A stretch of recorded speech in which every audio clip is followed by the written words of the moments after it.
एक बार एक तैमूरलंग नाम का एक मुसलमान लोहार था। 2 माँ बेटा थे। पिता की मृत्यु हो चुकी थी, गरीबी घनी थी। वो क्या करता था कि साहूकार किसानों के भेड़ बकरियों को चराने के लिए ले जाता था जंगल में, और उससे वो साल भर में या 6 महीने में उसको अन्न दे देती थी। पहले ऐसा ही होता था।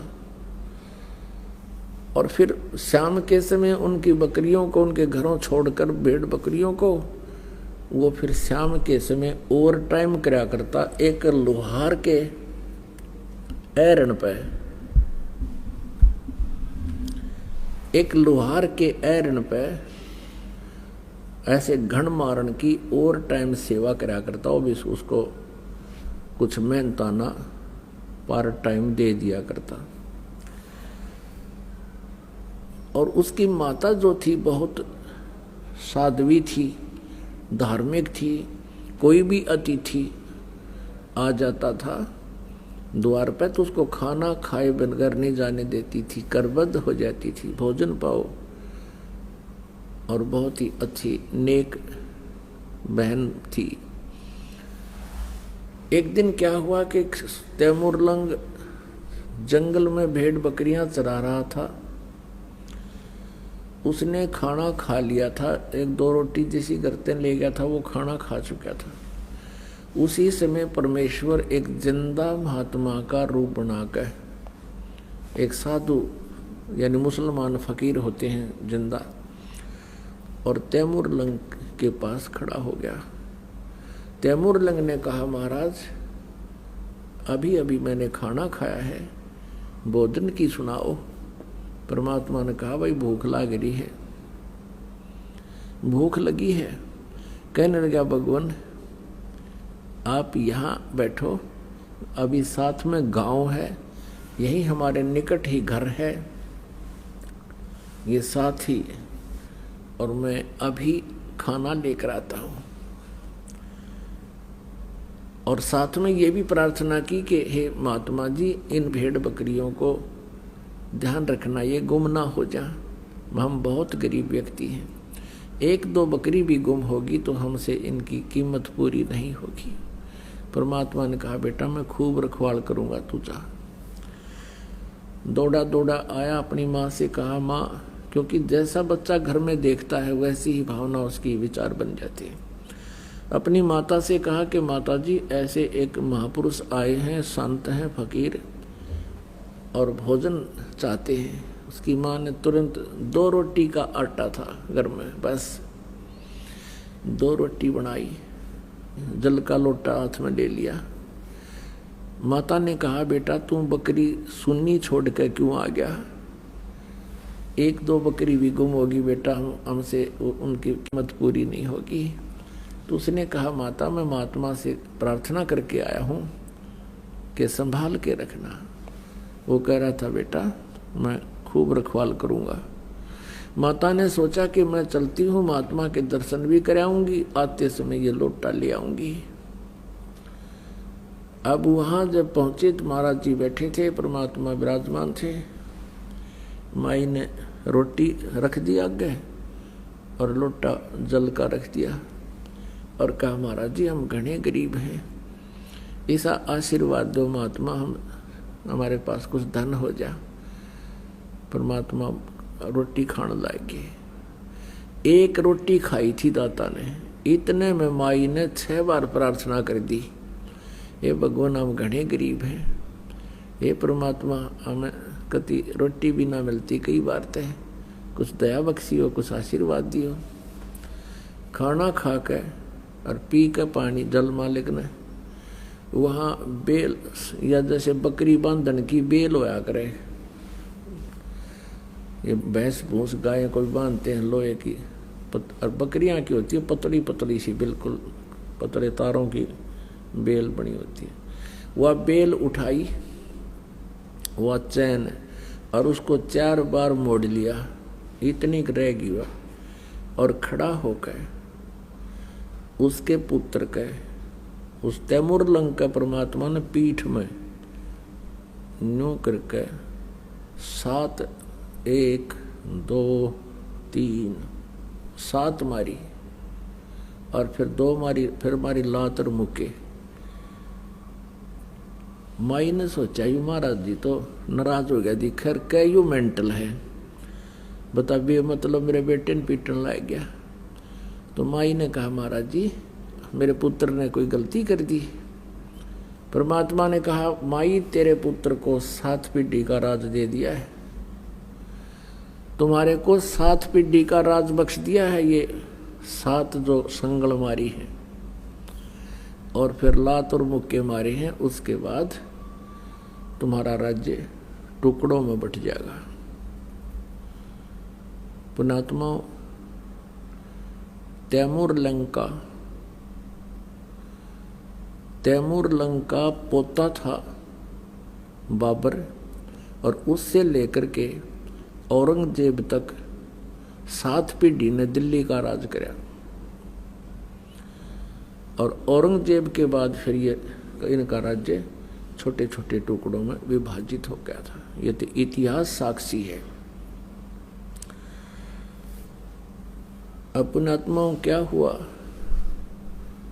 अम्माई ने सोचा ये तो सचमुच कोई वैसे ही कोई पागल सा आदमी है, ये ऐसी बात कह रहा है, तेरी 7 पीढ़ी का राज दे दिया, समय पर टूक नहीं, कोई बात नहीं, शांत होकर आ गई अपने घर पे हमने। अब क्या हुआ कि कुछ दिनों के बाद तैमूर लंग ने क्या देखा कि उसी अक्षेत्र का एक राजा बहुत बदमाशी करया करता। गांव में जो भी कोई सुंदर लड़की होती युवा, उसको अपने उन नौकरों से, क्योंकि मुखबर होते थे गांव गांव में उनके, वो संकेत कर देता और उसके वह सिपाही ठा लाते। ऐसे ही उसी गांव की एक लड़की, युवा लड़की, खेतों से पशुओं का चारा लिए आ रही थी। तैमूर लंग वहां बकरी भेड़ चरा रहा था। इतने में उस राजा के नौकर एक उसी गांव की उस लड़की को जबरदस्ती करके अपने वाहन में घोड़ों के ऊपर डालना चाह रहे थे। उसने शोर मचा दिया, अरे भाई तैमूर आइए, अरे तैमूर भाई मने बचाइए। और पाड़ी दौरा तो लठ हो सके, बांध के सिर का कपड़ा और डे का लठ बाज लिया, मट्टा मट सैनिकों के कई गट्टे तोड़ दिए। अब वो कई जने थे तो तैमूर लंग को इतना मार पीट दिया, उसको मृत करके छोड़ कर चले गए।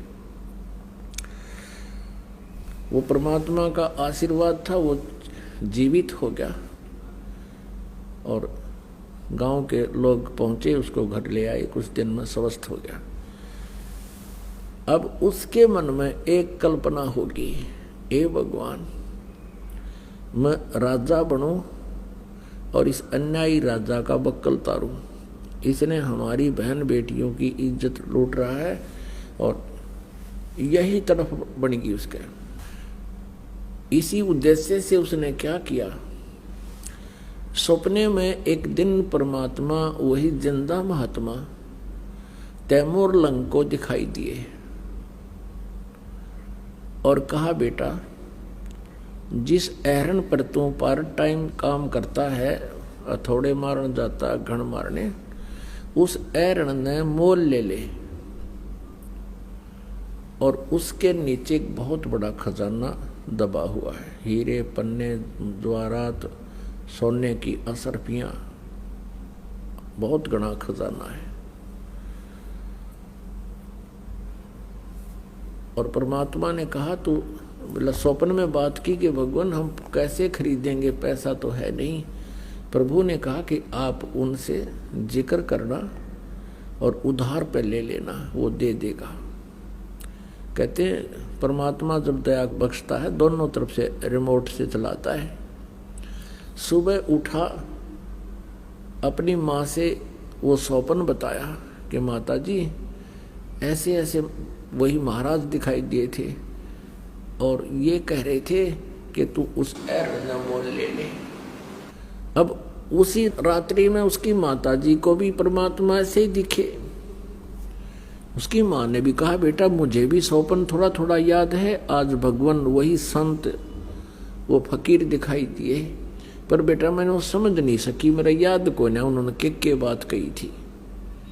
तैमूरलंग ने कहा माँ मेरे सारी बात याद रहेगी। तो कहने लगी बेटा हमने कौन देगा वो एरण, एरण का स्थान था को 20, 30, 50 गज, तो हमें कैसे देगा, हमारे पास पैसा नहीं। तो तैमूरलंग ने कहा कि माता जी महात्मा जी कह रहे थे तू एक बार चर्चा शुरू करना। माता जी कहने लगी बेटा देख ले चर्चा करके उधार पे। उधर से परमात्मा ने उस एरन वाले लोहार के मन में एक विशेष प्रेरणा कर दी कि ये स्थान थोड़ा है और बाहर उसका प्लाट था थोड़ी सी दूरी पे, वो कुछ बड़ा था कि यहाँ अब भीड़ बढ़ने लगी, इसको कोई इस स्थान को मोल ले ले तो मैं उधार भी दे दूं, चाहे 1 साल में दे दे हमारे पैसे। अब उसने तैमूरलंग ने जाकर उस लोहार से प्रार्थना की और सब चर्चा की। वो लोहार कहने लगा भाई इस एरण समेत दे दूंगा तेरे को। अब तैमूरलंग ने यही प्रार्थना की थी यदि आप एरण समेत मुझे दे दो तो मैं भी अपना गुजारा कर लूं। तो वो कहने लगा मैं एरण समेत दे दूंगा, क्योंकि वो एरण पुराना हो गया था, उसने नए लेने की सोच ली। ये सब मालिक की मेहर होती है, जब परमात्मा काम बनाता है वो दोनों तरफ रोल करता है। तो उसने कहा भी तुम कितने दिन में पैसे दे दोगे, उसने कहा भी 1 वर्ष में दे देंगे। तैमूरलंग कहने लगा 1 वर्ष में आपके सारे पैसे दे दूंगा। तो एरन वाले ने कहा कि यदि 1 वर्ष में नहीं दोगे तो क्या होगा। आप पे कहने लगा कि मैं ये एरन वापस ले लूंगा सारा स्थान समेत। तैमूरलंग ने कहा लिखवा ले बेशक मेरे से, वचन हो गए, ठीक है। उसने 1-2 दिन में वो स्थान खाली कर दिया और परमात्मा ने फिर सौपन में उसको दिया कि तू एकदम इस पैसे को व्यय मत करना, किसी को खबर ना लगने देना, धीरे धीरे इसका प्रयोग करना। तो मालिक के संकेत अनुसार उसने पहले उसके चारों तरफ एक मिट्टी की ऊंची सी दीवार बनाई। खोद कर देखा तो वहाँ सचमुच बहुत ज़्यादा असरफी सोना काफ़ी सामान था। अब उसके फिर वह बात याद आ गई है भगवान में राजा हो बनो और ऐसे निकम्मे राजाओं को मैं फिर सीधा करूं। अब उसने क्या किया, पहले भेड़ बकरियां लाया मोल थोड़ी सी 20-30, फिर उनको बेच दिया, फिर 50-60 लिया, फिर उनको बेच दिया, फिर ले आया, फिर और बेच दिया। अब आम व्यक्ति ने सोचा भाई इसका तो भगवान ने हाथ पकड़ दिया और व्यापार में घना वृद्धि होगी। तो धीरे धीरे उसने ऐसा दिखा कि मुझे बिजनेस से बहुत लाभ हो गया। उधर से उसने क्या किया, अपने नगर के और आसपास के गांव के युवाओं से कहा कि भी ऐसे ऐसे हमारी बहन बेटियों के साथ बेइज्जती की जाती है और हमारे लिए शर्म की बात है, और मैं चाहता हूं कि मैं राजा बनूं, तुम मेरे सैनिक बनो, और मुझे व्यापार में बहुत धन हाथ लग गया है, तुम्हें प्रति महीना 1 रुपया तनख्वाह दिया करूँगा। आज के तय 50,000 हैं, उस समय के 1 रुपया। तो युवा बच्चों ने स्वीकृति दे दी और कहा ये बात गुप्त रखना। लोहार था एक कारीगर, जंगल में एरन डाल लिया, आप पर तलवार बनावे, आप पर डाल बनावे, और हजारों की संख्या में बच्चे तैयार कर दिए। उन्हें तलवार चलाना सिखा दिया और घोड़े खरीद लिए। एक दिन उस राजा को सुबह सुबह जाके और चारों तरफ से उसका किला घेर लिया और आवाज लगा दी कि या तो समर्पण कर दे, सरेंडर कर दे, नहीं तो बाहर आ जा, युद्ध कर ले। अब उस राजा ने चारों तरफ से शोर देखा, हाहाकार मचा हुआ देखा, हल्ला हो रहा। अपने मंत्रियों से कहा, मंत्रियों देखो ये क्या हो गया। मंत्रियों ने बताया कि राजा ना जाने कितनी सेना है, कोई अंत नहीं। परमात्मा ने इतनी सेना दिखा दी, 1000 आदमियों के, और इसे दिखा दी दोनों 20,000 आ रहे हैं चारों तरफ। अब लीला मालिक की कौन समझे। और मंत्रियों ने कहा कि राजन सरेंडर करने में ही हित है। तो उसने अपने झंडे झुका दिए जैसे उनके सैंपल थे, और हाथ ऊपर न करके सारे बाहर आ गए। उनको अरेस्ट कर लिया, उनकी सेना को काबू कर लिया, उनके हथियार काबू कर लिए, यानी उस पर कब्जा कर लिया। परमात्मा ने उस तैमूर लंग और उसकी माँ को फिर एक दिन बीच में आके कहा था, बेटा भक्ति करो तुम। तो उनको प्रथम मंत्र दिया था। उस दिन के बाद तो उसने भक्ति की, फिर वो बकवाद्या में बढ़ गया। भक्ति तो दी छोड़, बाकी राजपाट में उसका ज्यादा रुचि होगी। तो तैमूर लंग ने फिर दूसरे राजा पर चढ़ाई की, यानी युद्ध कर दिया, उसको भी विजयी कर लिया। फिर और दूसरों को संदेश भेज दिया कि भी मेरे पास इतनी सेना है, या तो युद्ध करो या सरेंडर करो। उस नालायक ने यहाँ तक कि दिल्ली पर भी आके अपना कब्जा कर लिया, और दिल्ली के शासन पर, दिल्ली के सिंहासन पर अपना एक नौकर छोड़ दिया, अपना एक दास गुलाम राजा छोड़ दिया, और उसको कहा कि मुझे सालाना इतना टैक्स तू देगा। उस कुछ दिनों के बाद फिर उसका पोता बाबर यहाँ का दिल्ली का बादशाह बना। उसके बाद औरंगजेब तक 7 पीढ़ी ने राज किया। फिर क्या हुआ कि ये राज्य पाकर भूल गया भगवान परमात्मा, उसको फिर शिकार में मिले, और शिकार में उसके साथ ऐसी घटना की कि उसका घोड़ा बहुत दूर चला गया, प्यासा मर गया, कहीं पानी नहीं, जान निकलने को होगी। परमात्मा नजर आए, साधु संत दिखाई दिए, वहां पहुंचा के शायद यहाँ कोई जल मिले। तब परमात्मा उसी रूप में आगे, जिस रूप में उसको उस दिन मिले थे, जिस दिन उसके पास शाम की रोटी नहीं थी। जब परमात्मा को देखकर चरणों में गिर गया वो तैमूर लंग, हे भगवान आपने मौज कर दी, आपका आशीर्वाद फल गया, आपका बेटा राजा बन गया। परमात्मा बोले, दूर हो जा कमबख्त, दूर हो जा यहाँ से। अरे दुष्ट आत्मा, मैंने क्या यही इसीलिए तेरे को राज्य दिया था? तूने कितने पाप कमा लिए, और कहाँ ले जाएगा इस धन को? परमात्मा के चरणों में गिर गया, कहने लगा, भगवान मैंने माफ कर दो, गलती बन गई। अपने पोते को देकर शासन, उसी दिन से पुनः फिर भक्ति करने लगा।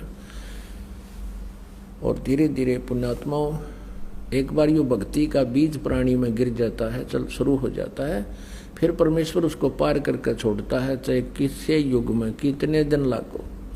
आप ऐसी ही आत्माओं में से हो, कभी ना कभी किसी ना किसी युग में आप परमात्मा की सेवा कर चुके हो किसी ना किसी तरीके से।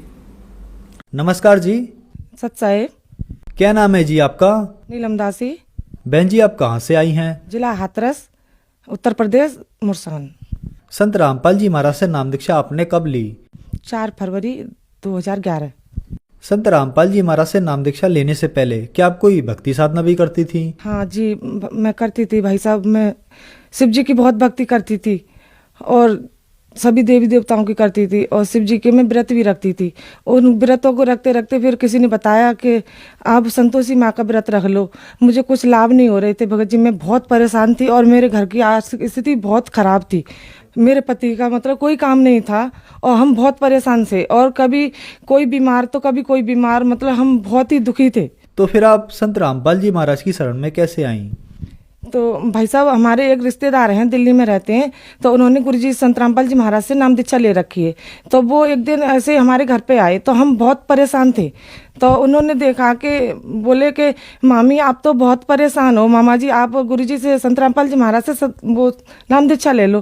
तो हम बोले कि मैंने कि अब हम नहीं ले सकते, हमारे गले पे गांठ थी। तो हम बोले कि हम पहले वैसे दिखाएंगे झाड़ फूक, और गुरुजी तो बताते हैं कि किसी का मतलब वैसे नहीं दिखाना और बस भक्ति करो उससे ठीक हो जाए। मैंने कि पहले हम इसे दिखा लें फिर बाद में हम नाम दीक्षा ले लेंगे गुरुजी से। तो फिर हमने मतलब उनकी बात टाल दी। तो फिर वो अपने मामा जी से बोले कि मामा जी आप सत्संग सुनो और मामी की परेशानी ठीक हो जाएगी और आपके घर की भी परेशानी ठीक हो जाएगी। तो उन्होंने मतलब सत्संग सुनाया, सृष्टि रचना सुनाई। तो मेरे जब तो कुछ समझ में नहीं आई तो उनके समझ में आई, मेरे जो पति हैं उनके समझ में आई। तो बोले कि जो बता रहा है लाला वो अच्छे सही बता रहा है और हम सत्संग सुनाएंगे, पहले फिर चलेंगे गुरुजी के आश्रम में। तो हमने फिर सत्संग सुना टीवी पे संत रामपाल जी महाराज का। तो हम सत्संग सुनते रहे 10-15 दिन हमने सत्संग सुना। तो सत्संग सुनते सुनते एकदम अंदर से ऐसी प्रेरणा आई कि हम अगर गुरु जी के यहाँ संत रामपाल जी महाराज के यहाँ जाएंगे तो हमारी परेशानी दूर हो जाएंगी।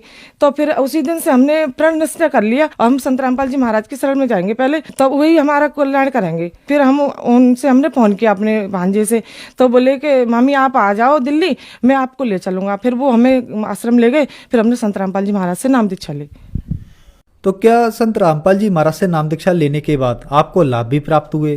हाँ सर जी, बहुत लाभ हुए मुझे इतने लाभ हुए सर जी। पहले तो मेरी आर्थिक स्थिति इतनी खराब थी कि मैं कुछ भी सामान लाने के से पहले 4 बार सोचती थी, और मेरे भगत जी का कोई काम नहीं था, तो हम बहुत परेशान थे। तो फिर एक दिन ऐसे ही हम बहुत दुखी हो रहे थे घर में, तो फिर संत रामपाल जी महाराज ने हमें घर में दर्शन दिए, मुझे ही दर्शन दिए संत रामपाल जी महाराज ने। तो मुझे ऐसे समझाया संत रामपाल जी महाराज ने कि मुझे मतलब मैं जानती हूँ मैं अपने जीवन में मुझे किसी ने भी नहीं समझाया होगा, मेरी मम्मी है, मेरे पूरा परिवार है, किसी ने नहीं समझाया मुझे इस तरीके से।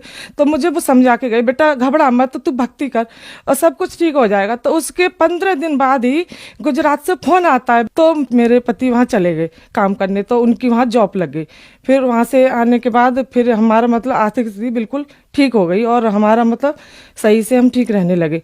और दूसरा लाभ, मेरे गले में यहाँ पे गांठ थी, तो हम वो गांठ से बहुत परेशान थे। मैंने पहले ही बताया था आपको कि मेरी गांठ थी गले पे, तो फिर वो गांठ भी मेरी ठीक हो गई। मैंने डॉक्टरों को भी बहुत दिखाया था लेकिन उससे कोई लाभ नहीं हुआ था। जब संत रामपाल जी महाराज से नाम दी चली फिर मेरी वो गांठ ठीक हो गई गले की। तीसरा लाभ ये, भगत जी एक बार मेरे घर में आग लग गई थी, सिलेंडर में इतनी तेज आग लगी थी भगत जी के, खूब उसे बुझाया, पड़ोसियों ने बुझाया, घर में भी हम बहुत कोशिश करते रहे लेकिन वो गैस नहीं बुझी।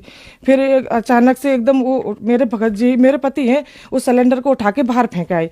तो बाहर फेंक आए तो उसमें इतनी तेज आग जल रही थी, थाना पास में ही है, थाने से गाड़ी आ गई, तो वो मतलब उन्होंने फिर गाड़ी, वो आग बुझाने वाली गाड़ी मंगाई, फिर उससे वो आग बुझाई। 1.5 घंटे तक सिलेंडर में आग लगती रही, लेकिन संत रामपाल जी महाराज ने इतनी दया करी कि मेरा पूरा परिवार बच गया। अगर उस दिन सिलेंडर फट जाता तो मेरा परिवार तो जाता ही, साथ में सारी पूरी बस्ती जाती, किसी मतलब सब नाश हो जाता। फिर शाम को संत रामपाल जी महाराज ने मेरे पति को दर्शन दिए और बोले बेटा कुछ भी नहीं हुआ, सब कुछ ठीक है, भक्ति करो परमात्मा की और परमात्मा दया करेंगे। तो फिर मतलब भगत जी, फिर मतलब हम बोले कि देखो, भगत जी मेरे पति ने बताया कि देखो गुरुजी ने दर्शन दिया ऐसे। मैंने कि पर वो तो परमात्मा है, गुरुजी संत रामपाल जी महाराज कुछ भी कर सकते हैं। तो उसके बाद फिर मतलब फिर हमारी वो दिक्कत ठीक हो गई। फिर मेरे पापा जी हैं, ससुर हैं, 80-85 साल की उम्र है उनकी, तो वो मतलब मानते नहीं थे। हम कहते थे पापा जी आप गुरुजी से नाम दीक्षा ले लो, तो वो कहते थे कि मेरी तमाकू नहीं छूटेगी। मैंने कहा छूट जाएगी, आप नाम दीक्षा ले दो लो परमात्मा से, गुरुजी से। तो बोले कि मैं ले लूँगा। फिर ऐसे ही वो टाल देते थे। फिर एक दिन क्या हुआ कि उनके पैरालाइसिस जैसी शिकायत हो गई, मतलब ऐसे गर्दन पे जलन का रोग हो गया उनके और ऐसे बड़े बड़े फलक हो गए। तो मैंने कि पापा जी अब भी मान जाओ, आप नाम दीक्षा ले लो गुरुजी से, आप ठीक हो जाओगे। तो बोले कि ठीक है मैं ले लूँगा नाम, और पहले मैं ठीक हो जाऊँ। मैंने कि ठीक है हो जाओगे। फिर हमने डॉक्टर से उन्हें दवाई दिलवाई, तो थोड़े वो मतलब आराम हो गया उनको, तो आराम हो गया। फिर हमने उनसे कही कि अब गुरुजी से नाम दीक्षा ले लो, तो बोले कि नहीं मेरी तमाकू नहीं छूटेगी। मैंने कहा आप ले तो लो, छूट जाएगी। फिर उन्होंने नाम दीक्षा ले ली। फिर उसके बाद 10-15 दिन दवा खाई थोड़ी डॉक्टर की, और गुरुजी से प्रार्थना लगाई और अमृत जल दिया परमात्मा का, वो बिल्कुल ठीक हो गए। उसके फिर 2 साल बाद उनके एक दिक्कत और बनी। 85 साल की उम्र है, बुजुर्ग है वैसे, लेकिन परमात्मा ने उसको भक्ति के लिए उम्र बढ़ाई। और एक नाक पे उनके यहाँ पे फोड़ा सा था, बहुत दिन से था, वो बताते थे कि मतलब उनने जब से होश संभाला उस तभी से था, तो अब आगे उनकी दिक्कत बढ़ गई। तो वो मतलब उसमें से पानी सा खून सा निकलता रहता था। तो फिर हमने दिखाया, वो बोले कि इसमें से खून निकलता रहता है, मुझे दिखा दो कहीं। तो मैंने कहा चलो दिखाते। फिर मैं दिखाने लगी हाथरस में, फिर उनके टेस्ट करवाए। तो एक डॉक्टर ने तो मना कर दिया कि नहीं मैं नहीं देखूंगा, इनको हाथरस ले जाओ। फिर मैं दूसरी जगह ले गई, तो वहाँ पे फिर उसने कहा कि इनके कुछ भी हो सकता है, कैंसर वगैरह हो सकता है, पहले इनका चेक होगा। तो फिर मैंने कहा चलो ठीक है आप चेक करो। तो उन्होंने चेक किया, फिर 8 दिन बाद उन्होंने रिपोर्ट दी। तो फिर वो रिपोर्ट लेके आए तो उन डॉक्टर ने उनको ही बोल दिया कि बाबा आपके कैंसर है। तो वो सुन के वो घबरा गए अंदर से। और हमने कहा कि पापा जी आप संत रामपाल जी महाराज की शरण में हो, घबरा मत, ठीक हो जाओगे। तो बोले कि हाँ मैं ठीक हूँ, मुझे कुछ नहीं होगा। तो वो ऐसे ऊपर से तो सावधान थे, लेकिन अंदर ही अंदर घुटते रहे। लेकिन 8 दिन बाद उनकी इससे तबीयत खराब हुई, बहुत ज़्यादा तबीयत खराब हो गई कि चलने फिरने के लायक भी नहीं रहे वो। और मतलब टट्टी पेशाब उनका सब निकल गया बिस्तर में। तो फिर हम उन्हें कोसी ले गए इलाज के लिए, हॉस्पिटल में एडमिट किया। फिर उनको हॉस्पिटल में जाके आईसीयू में भर्ती कर दिया। 3-4 दिन तक आईसीयू में भर्ती रहे वो। फिर हमने कहा मैं कि गुरुजी से प्रार्थना लगाते संत रामपाल जी महाराज से। फिर हमने संत रामपाल जी महाराज से प्रार्थना लगाई और वहाँ से जवाब आया कि बेटा ठीक हो जाएगा और भक्ति करो परमात्मा की, परमात्मा दया करेंगे। तो फिर उसी दिन फिर मैंने डॉक्टर से कहा कि डॉक्टर साहब हमारी छुट्टी कर दो, कि अभी ये इस स्थिति में नहीं है कि इनकी छुट्टी करी जाए, नहीं आप निकाल दो। मैंने कि हम अपने घर ले जाएंगे। फिर हमने ज़्यादा जिद की तो उन्होंने आईसीयू में से निकाल के और बाढ़ में कर दिए। तो वहाँ से फिर उनको एक दिन फिर हमने वहाँ रखा। बोले कि आप जिद कर रहे हो और इनको लेकर मत जाओ, इनकी कुछ भी हो सकता है। मैंने कि हम कुछ भी हो जाए, मैंने कि आप छुट्टी कर दो, हम घर ले जाएंगे। तो फिर हम वहाँ से छुट्टी करा लाए अपनी मर्जी से। मैंने कहा हमारे गुरुजी करेंगे जो भी करेंगे। तो घर पे आके आप भाई साहब यकीन नहीं करोगे, तब से 2 साल हो गए उनको, अभी तक कोई दिक्कत नहीं है। मैं उनकी रिपोर्ट भी साथ लेके आई हूँ। संत रामपाल जी महाराज की कृपा से उनका कैंसर बिल्कुल ठीक हो गया। मैं उनकी रिपोर्ट भी लेके आई हूँ, आप देख सकते हो। ये आप देख सकते हैं, ये मेरे पापा जी के कैंसर था नाक पे और अब बिल्कुल वो ठीक है। और आप संत रामपाल जी महाराज की दया से। बहन जी, संत रामपाल जी महाराज से नाम दीक्षा लेने के बाद आपको बहुत सारे लाभ प्राप्त हुए, तो जो दर्शक आज आपको देख रहे हैं आप उनको क्या कहना चाहेंगी? मैं तो हाथ जोड़ के प्रार्थना कर सकती हूँ आओ कि संत रामपाल जी महाराज की शरण में आओ। जैसे मुझे लाभ हुए, मैं दुखियारी अपना दुख रो रही हूँ और मैंने बहुत दुख झेले हैं, और आप भी संत रामपाल जी महाराज की शरण में आओ और अपना कल्याण करवाओ। संत रामपाल जी महाराज पूर्ण परमात्मा है। संत रामपाल जी महाराज की शरण में कैसे आ सकते हैं? संत रामपाल जी महाराज की शरण में साधना चैनल पे सत्संग आता है, उस पर नीचे पीली पट्टी आती है, उस पर नंबर आते हैं। उन नंबरों पे कॉल करके आपको पता लग जाएगा कि कहाँ पे सत्संग होता है और कहाँ से नाम दीक्षा मिलती है, और आपको संत रामपाल जी महाराज से उपदेश प्राप्त होगा। धन्यवाद जी। नमस्ते।